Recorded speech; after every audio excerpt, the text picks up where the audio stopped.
ആ കേരളത്തെ രക്ഷിക്കാൻ, കേരളത്തെ പുനഃസംഘടിപ്പിക്കാൻ, ഭാവി കേരളത്തെ സുരക്ഷിതമാക്കാനുള്ള പദ്ധതികൾ ഞങ്ങൾ അധികാരത്തിൽ വന്നാൽ നടപ്പിലാക്കുമെന്നുള്ള ഉറപ്പാണ് ജനങ്ങൾക്ക് നൽകിയത്.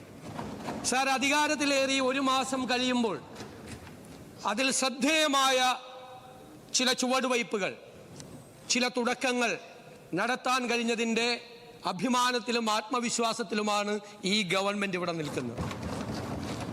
സാർ, ഞങ്ങൾ അധികാരത്തിൽ വന്ന് ഒരു മാസത്തിനകം ഞങ്ങളുടെ നയപരിപാടികൾ കൃത്യമായി വ്യക്തമാക്കുന്ന ഗവർണറുടെ നയപ്രഖ്യാപന പ്രസംഗം ഇവിടെ അവതരിപ്പിച്ചു.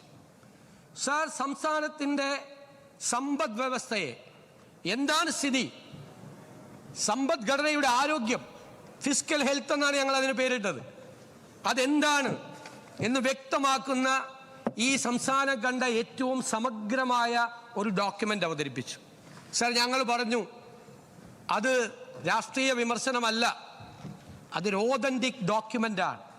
ഭാവിയെ കെട്ടിപ്പടുക്കാനുള്ള എന്ത് ചെയ്യണം, എങ്ങനെ പോകണം എന്ന് നമ്മൾ തീരുമാനിക്കുമ്പോൾ എന്താണ് യഥാർത്ഥ സ്ഥിതി എന്ന് തിരിച്ചറിയാൻ വേണ്ടിയിട്ടുള്ള ഒരു കാര്യമാണ്. സാർ, അതിനുശേഷം ഞങ്ങൾ ഈ ബജറ്റ് അവതരിപ്പിച്ചു. ഞാൻ നിങ്ങളുടെ ചില ആക്ഷേപങ്ങൾ ഞാൻ സമ്മതിക്കുന്നു. കാരണം ഇത് പരമ്പരാഗത രീതിയിൽ അവതരിപ്പിക്കപ്പെട്ടിട്ടുള്ള ബജറ്റല്ല. ഇതിനു മുൻപുള്ള UDF ഗവൺമെൻറ്റുകളും LDF ഗവൺമെൻറ്റുകളും അവതരിപ്പിച്ച രീതിയല്ല ഇതിൽ അവലംബിച്ചിട്ടുള്ളത്. കാലഹരണപ്പെട്ട കാര്യങ്ങളെ മാറ്റി നിർത്തി. കാലം മാറി സർ, ലോകം മാറി. നോളജ് എക്സ്പ്ലോഷൻ നടക്കുന്ന ഈ കാലഘട്ടത്തിൽ കേരളത്തിൻ്റെ സാധ്യതകൾ എന്താണ് എന്ന് പരിശോധിച്ച്, നമ്മുടെ അഡ്വാൻറ്റേജസ് എന്താണ്, നമ്മുടെ ഡിസഡ്വാൻറ്റേജസ് എന്താണ് എന്ന് കൃത്യമായി പരിശോധിച്ചാണ് ഈ ബജറ്റ് തയ്യാറാക്കിയത്. ഇതൊരു ഫ്യൂച്ചറിസ്റ്റിക് ബജറ്റാണ്.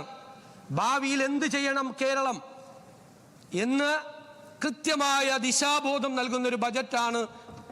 ആ രീതിയിലാണ് ഞങ്ങൾ അവതരിപ്പിച്ചത്. അതോടൊപ്പം ജനങ്ങൾക്ക് നൽകിയ വാഗ്ദാനങ്ങൾ കൃത്യമായി പ്രതിഫലിക്കുക കൂടി ചെയ്യുന്ന ഒരു ബജറ്റാണ്. സർ, നമുക്കറിയാം കേരളത്തിൽ ജനസംഖ്യാപരമായ ഡെമോഗ്രാഫിക് ചേഞ്ചസ് നടക്കുന്നൊരു കാലമാണ്. സാമ്പത്തികമായ പരിവർത്തനത്തിലൂടെ ലോകവും രാജ്യവും കേരളവും നടന്നു നീങ്ങുന്ന ഒരു കാലമാണ്. സാർ, ഈ കേരളം ആ ജനസംഖ്യാപരമായ മാറ്റങ്ങളെ കണ്ടില്ല എന്നടിക്കാൻ പറ്റില്ല.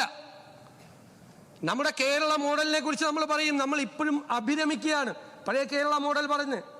സാർ, ആ കേരള മോഡലിൻ്റെ കരുത്തെന്തായിരുന്നു? 65% വരുന്ന കേരളത്തിലെ ജനസംഖ്യയുടെ ഒരു ശതമാനം യങ്സ്റ്റേഴ്സ്, ചെറുപ്പക്കാർ. സാർ, അവരുടെ പോപ്പുലേഷൻ കേരളത്തിൽ ചെറുതായി വരികയാണ്. സാർ, ആയുർദൈർഘ്യം കേരളത്തിൽ വർദ്ധിച്ചു. പ്രായമായവരുടെ എണ്ണം വളരെ വലുതായി കൂടുകയാണ്. ഡെമോഗ്രാഫിക് ചേഞ്ചാണ് കേരളം. സാർ, അതിനെ അഭിസംബോധന ചെയ്യണ്ടേ? അതിനെ അഭിസംബോധന ചെയ്യണം. നമുക്ക് എണ്ണം കുറയുക, ജനസംഖ്യ കുറയുക മാത്രമല്ല, ജനസംഖ്യയിലെ ഡെമോഗ്രാഫിക് ഡിവിഡൻഡ്. സർ, ഹാർവാർഡ് സർവകലാശാലയിലെ സാമ്പത്തിക ശാസ്ത്രജ്ഞന്മാർ പറഞ്ഞ വാക്കാണ് ഡെമോഗ്രാഫിക് ഡിവിഡൻഡ്. അതായത് ജനസംഖ്യ നമുക്ക് നൽകുന്ന ഒരു അഡ്വാൻറ്റേജ്, അതിലെ കൺസ്ട്രക്റ്റീവ് ആയിട്ടുള്ള കമ്പോണൻ്റാണ്. അത് ഈ യുവത്വമാണ്. അവരാണ് കോൺട്രിബ്യൂട്ട് ചെയ്യുന്നത് നാടിന്. അത് ചെറുതാകുകയും അതിലൊരു വലിയ വിഭാഗം ബ്രെയിൻ ഡ്രെയിൻ്റെ ഭാഗമായി നമ്മുടെ സംസ്ഥാനത്തിന് പുറത്തേക്കും രാജ്യത്തിന് പുറത്തേക്കും വലിയ തോതിൽ പോവുകയും ചെയ്യുകയും മറ്റ് ജനസംഖ്യാ വിഭാഗം വർദ്ധിക്കുകയും ചെയ്യുന്നു. സർ, അതൊരു സമീപനമാണ്. സാമ്പത്തികമായ മാറ്റത്തിലൂടെ പോവുക. സർ, ആ സമീപനം വരുമ്പോൾ നമുക്ക് വിദ്യാഭ്യാസ രംഗത്ത്, ഉന്നത വിദ്യാഭ്യാസ രംഗത്ത് ഊന്നൽ കൊടുത്ത് ഈ നോളജ് എക്സ്പ്ലോഷൻ നടക്കുന്ന കാലത്ത് കൃത്യമായ ഉന്നത വിദ്യാഭ്യാസ സ്ഥാപനങ്ങൾ ഉണ്ടാകണം, നല്ല യൂണിവേഴ്സിറ്റികൾ ഉണ്ടാകണം, പുതിയ കോഴ്സുകൾ ഉണ്ടാകണം. Sir, nature of jobs have been changing.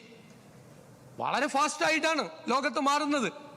അതുകൊണ്ടാണ് ഞങ്ങൾ ഗ്ലോബൽ ജോബ് വാച്ച് ടവർ വെച്ചത്, എക്സ്പേർട്സുകളെ വെച്ച്, ഇന്ത്യയിലും പുറത്തുമുള്ള നമ്മുടെ ആളുകളെ തന്നെ എക്സ്പേർട്ടുകളെ വെച്ചിട്ട് ഓരോ സെക്ടറിലെ എക്സ്പേർട്ടുകളെ വയ്ക്കുകയാണ്.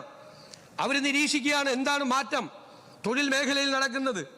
അവർ റിപ്പോർട്ട് ചെയ്യാണ് ഗവൺമെന്റിന്, ഉന്നത വിദ്യാഭ്യാസ വകുപ്പിന്. അവരതിന് കറസ്പോണ്ടിങ് ആയി നമ്മുടെ കരിക്കുലം റീസ്ട്രക്ചർ ചെയ്ത് പുതിയ കോഴ്സുകൾ തുടങ്ങിയാണ്. സർ, ആ കോഴ്സുകൾ കഴിയുമ്പോൾ നമ്മുടെ ചെറുപ്പക്കാർക്ക്, വിദ്യാർത്ഥികൾക്ക് തൊഴിലവസരങ്ങൾ ഉറപ്പുവരുത്തണം, മാറ്റമുണ്ടാകണം. അതിനായിട്ടുള്ള സർവകലാശാലകളും അതിനായിട്ടുള്ള ആശയങ്ങളും അതിനായിട്ടുള്ള കോഴ്സ് പ്രോഗ്രാമുകൾ, ഇപ്പൊ കോഴ്സ് എന്നല്ല പറയുന്നത്, പ്രോഗ്രാം എന്ന അക്കാഡമിക് പ്രോഗ്രാമാണ്. അതാണ് പുതിയ വാക്ക്. അക്കാഡമിക് പ്രോഗ്രാമുകൾ ഉണ്ടാകണം. അതിനു വേണ്ടിയിട്ടാണ് ഈ ബജറ്റ് ഊന്നൽ കൊടുത്തിരിക്കുന്നത്.